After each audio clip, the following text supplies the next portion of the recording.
Have you ever walked into a room, spotted someone you should talk to, but had absolutely no clue what to say? Well, here's the truth. The world's most charming people aren't born social geniuses. They just know 5 small talk secrets you've never been told until now. Let me tell you about Ryan. Ryan's smart, ambitious, even well-dressed. But the moment he stands next to someone at a company mixer, silence swallows him whole. He forces a smile, mutters something about the weather, and watches the conversation die a slow, painful death. It's not that Ryan is rude. It's not that he's boring. He just doesn't know how to start. His mistake?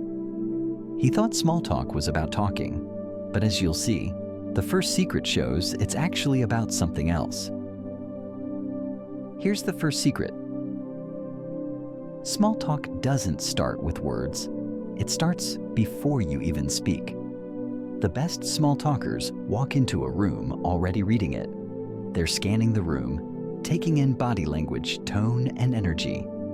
They spot the approachable people, the ones looking for a connection, and before they even open their mouths, they match the energy of the room. They mirror the posture, the vibe, and even the angle they stand in.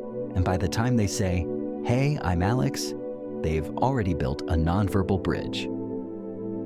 Think about Ryan. At his next event, he takes a moment to observe before diving into conversation. He watches people, he breathes, he smiles naturally. And when he approaches a woman who's looking around the room, half bored, he says, "This place has the world's slowest bar line, huh?"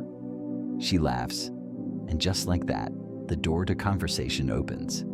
A few days later, Ryan's at a coffee shop.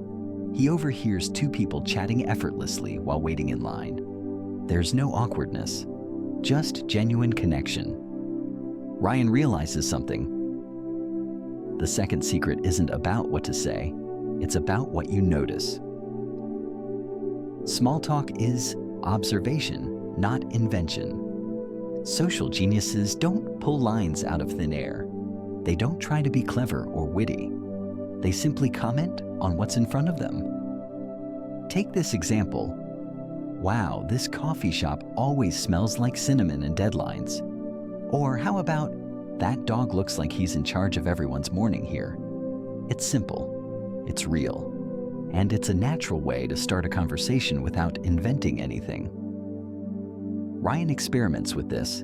He stands next to a guy wearing a brightly colored jacket. Instead of ignoring it, Ryan says, "You've officially won jacket of the day." Boom. Eye contact, laughter. A conversation about how the guy's wife hates the jacket. A 5-second comment turns into a 5-minute conversation. Ryan gets it now.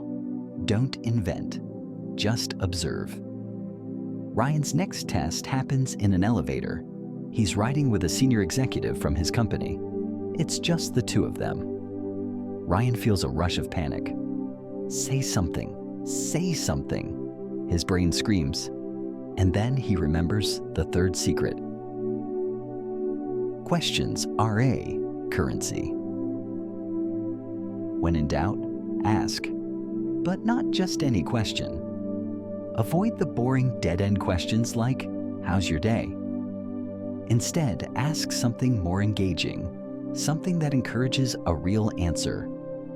For example, what's something surprising that happened this week? If you weren't here right now, where would you rather be? What's a hidden talent you're secretly proud of?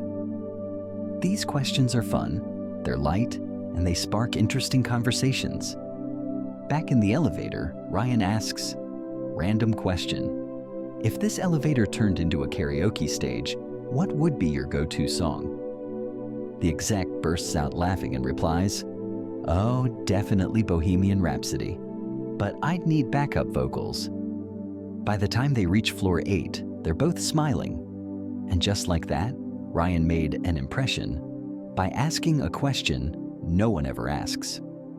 Ryan's confidence is growing. He's invited to a dinner party, but now he's hit a new challenge. Sure, he can start conversations, but how does he keep them going? Secret number 4, Ping-pong, not ping. Small talk isn't a one-time serve. It's more like a game of ping-pong. Most people serve one strong sentence and then freeze. Social geniuses, though, keep the conversation going. They build off the other person's words. The trick is to listen for hooks.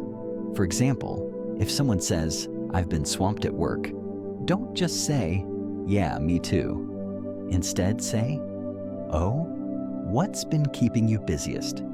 Every response becomes an opportunity to go deeper, to bounce the conversation back and forth. Ryan tries this at the party when someone says, "I'm planning a trip to Iceland." Old Ryan would have said, "Cool." But new Ryan says, "No way, that's on my list. What made you pick Iceland?" Now they're trading travel stories, laughing, connecting. Ryan didn't force it. He just followed the thread. Now here's where most people stumble: the goodbye. They either linger too long or they leave too fast. But social geniuses? They know how to exit a conversation gracefully. Secret number 5. Exit with a compliment or callback. Leave them feeling good and remembered. It doesn't have to be complicated. Just end on a positive note. "Hey, it was awesome hearing about your Iceland plans. Hope you see some northern lights." Loved that Bohemian Rhapsody comment. It really made my day. Even better, connect it to something they said earlier. It shows you were paying attention, that you cared, and that you're the kind of person they'll want to talk to again. At the end of the party, Ryan says to the Iceland traveler, "Let me know if you find a better waterfall than Skogafoss."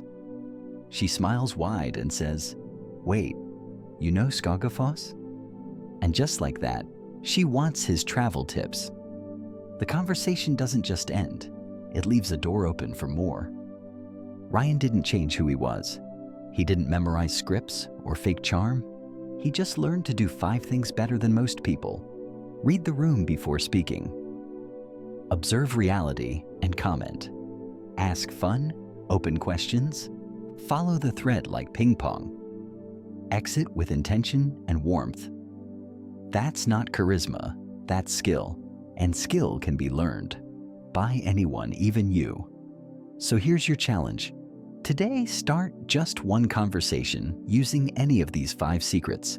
Doesn't matter where, a grocery line, a bus stop, an office elevator.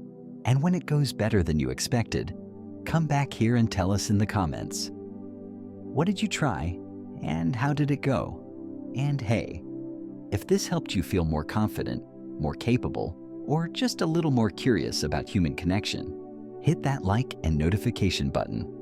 Subscribe if you want more simple truths that change how you see people and yourself. And as always, thanks for listening in on our channel where we grow with purpose and rise with power. Go check out our other videos as well.